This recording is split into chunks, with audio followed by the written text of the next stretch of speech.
Yeah. So when Hubert told you that you were first team, you made the all-defensive team, how quickly did 3-and-D pop into your mind? I was messing with Coach walking to practice yesterday, and I said that to him. Shooting like 50, 40, 90, so look good. 90? Not 90. Yeah, it ain't 90. Like 80. Yeah. They drawing up any pick and pop plays for you now? Nah, but I might get a couple up this week. We'll see. But on a real note, how much did just that defensive recognition mean to you? That's been a part of your game that you really, been emphasizing, trying to work on. Just what did that mean? What was your reaction? It was huge because, I mean, just going into this year, that was one of the main things I really wanted to show I can do. I think, like, for me and just in the position I'm in, like, showing I can defend and do different stuff, especially with just how we play defense with a lot of, like, pro-style defense, just, like, icing screens, doing different things like that, switching out. That was one of the main things I wanted to really improve on this year. And to be first team and top 3 in the defensive player of the year voting, that was huge for me. I was excited. And talk a little bit about RJ. What was your reaction to that? How do you feel about it? Oh, we all was super excited. I mean, we were really surprised, honestly, that it wasn't unanimous. Even I got a vote. I was like, that's pretty crazy. I thought it would be like a unanimous decision. But, we all were excited for RJ because, just how far he's come since he's been here from freshman year to now, and to get to that point, it was huge. What about Caleb winning? Have you guys talked to him since he got that award? Yeah, I talked to him. I was super pumped for him, too. Just to see both of them go their separate ways and it work out for both of them, it was great. Just another question along those lines of the awards. Just what did it mean for you to see Coach Davis recognized as ACC Coach of the Year? Well, initially we didn't know because nobody said anything. When they were telling us the awards, we didn't know, but then Coach Lebo had kind of stopped everything and told us he won Coach of the Year. But, it makes sense. Just the jump we made from last year to this year was huge, and, he was the biggest part of it. Anything that you said to him or just celebrate with him, even though it sounds like he maybe didn't want you guys to? Yeah, he don't let us celebrate with him. He didn't want any recognition, so we couldn't really say anything to him. When you were in the process of emphasizing becoming a better defensive player, what was the first thing that you had to do? I would say like a lot more film, just even locking in even more on everything. I always felt like on switches and stuff, I could really move my feet, especially with guys. I felt good in those positions, but just watching film, looking at guys like Marc Gasol and different people like that the way they defend screens and different things like that. But also Coach Sully was a huge help too, because last year, obviously, he couldn't coach on the floor with just whatever the rule was or whatnot. But just having him on the staff has been huge for us defensively. You see number 6 adjusted rated defense in the country.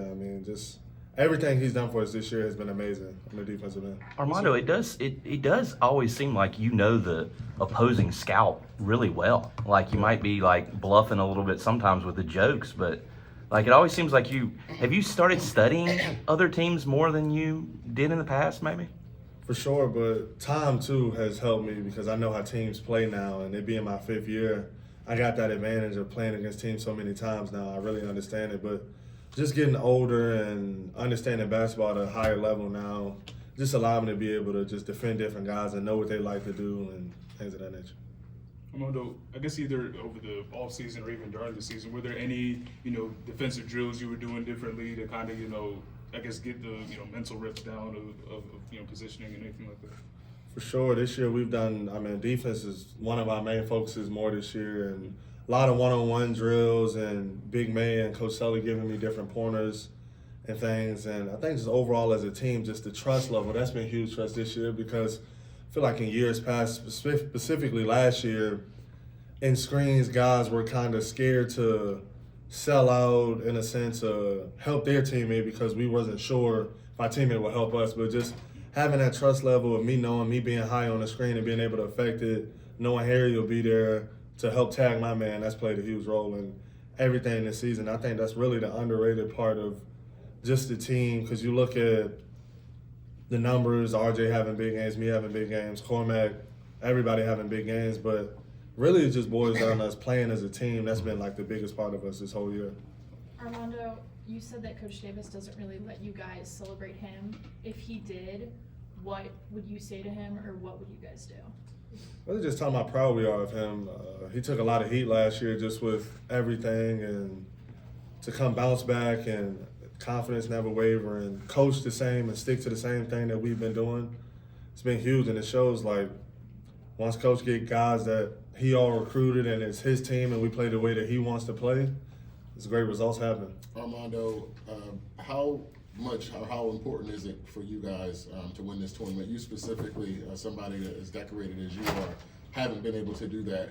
How important or unimportant is that to you as opposed to next week happening as well? We're desperate to win this tournament. It's something that nobody here has won, and we want to win it bad because it's a lot of things. First, we want to be able to hang another banner for the team, but also it affects our seeding in March, and obviously the tournament isn't easy, so if we can make it as easy on us as possible in terms of getting a high seeding and things like that, that's what we want to do. I guess just moving from you guys beat Duke, you have Cormac, he's on top of the bus, you're on Franklin, you're, starting Chance. Yeah. Won't get into that, but how do you go from that to just tuning up and refocusing for the ACC tournament? We just really celebrated that night, and then we all got over it. And we know coming into this, we got to either play Florida State or Virginia Tech, and those two teams that play us well. So really, since that game, we've all been locked in on what's next, and we've honestly forgot all about it. Do you remember what happened after the first Duke game, the Clemson game at home? Yep. Have you talked about what happened then and how to avoid that? I think we really just learned our lesson from it, but it was also a quick turnaround too. Like in a game like that, you beat Duke, and then obviously all the stuff after that, and then just making that quick transition. I don't think any of us really realized in the sense of what was to come, and obviously Clemson came in hungry too, and we just didn't really grasp that. But honestly, that was a great lesson for us. Armando, just listening to you talk about the tournament title and trying to chase that, is a number one seed. How important is that, maybe for you personally, to try to achieve one of those? I think I saw somewhere like number one seed goes to the Final Four maybe like 40% of the time or something. It was something crazy like that, but just knowing that bettering our chances to not play an easier schedule but play a higher seed, Sure. it helps us, really. Is there something that you guys have been kind of emphasizing in practice leading up to the tournament this week in particular? No, because we really don't know who we're playing, but we've been doing both team scouts, so that's been different, but it's been great for us to play against a bunch of different looks and how teams will play us. And really, we just got to keep playing hard, stay locked in, and don't underestimate anybody. What's it like dividing up that time? I guess, is it like, half of the normal prep time you look at VT, half of the normal time you look, is that how it pretty much works? Yeah, it's weird, but because it's the first time I've really done it since I've been here, but we don't know who we're going to play, so we got to just be ready. Can you tell me about Coach Davis and the excuses jar? Yeah, that's something that he keep in his office, and luckily I've never had to put anything in there, but there has been guys where you had to put something in the excuse jar. Is that something that's then maybe talked about around the locker room? Yes, because you don't want to get put in there. What did you tell Caleb when you talked to him? Couple more. Just told him I was proud for him, happy for him, and it was well deserved the way he's been able to carry that team in Arizona. They played great all year, and we may play them, and it's nothing more than I love to see that. That'll be a lot of fun. That'll be a lot of fun. It'd be pretty crazy, wouldn't it? Oh, that would be crazy. Who would guard him? I guess Cormac probably. I don't know. RJ, we put RJ on it. All right. I'll talk a little trash to Caleb too. I might guard him a little bit. How much of his games do you get to see like in real time as they're happening? Oh, they play so late, man. I try to go to sleep early, honestly. So, but I always look at the highlights and see how he does. What do you think the level of the defense overall as a team is? Is it as good as it was during the 10-game win streak or better? I'll say around the same. I think during that 10-game win streak, that was like peak defense, but we want to stay around that peak, and especially around this time, and just correcting stuff and getting better even more. I mean, it'll be a little tougher now just with how the tournament is and not being able to scout teams as hard and a quick turnaround, but as long as we stick to our principles and stick to what we're doing, we should be fine. Coach Davis has talked a lot about, and we were just talking with him about how much just emotion he coaches with. You're obviously well familiar with that. Do you think the personalities of the team this year match that?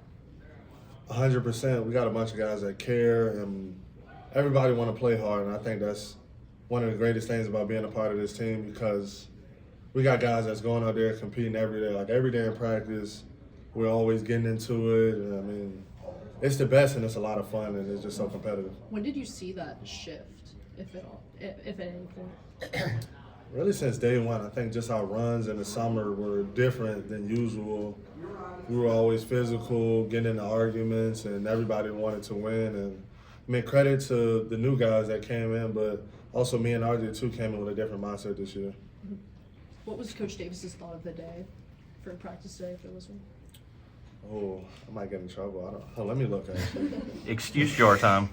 Yeah, Cheat sheet. I don't know if I looked at it hard enough. It was the time to measure success is when all is said and done, not when there's more to be said and more to be done. Oh, And on that note, we're done. thank you, Mom.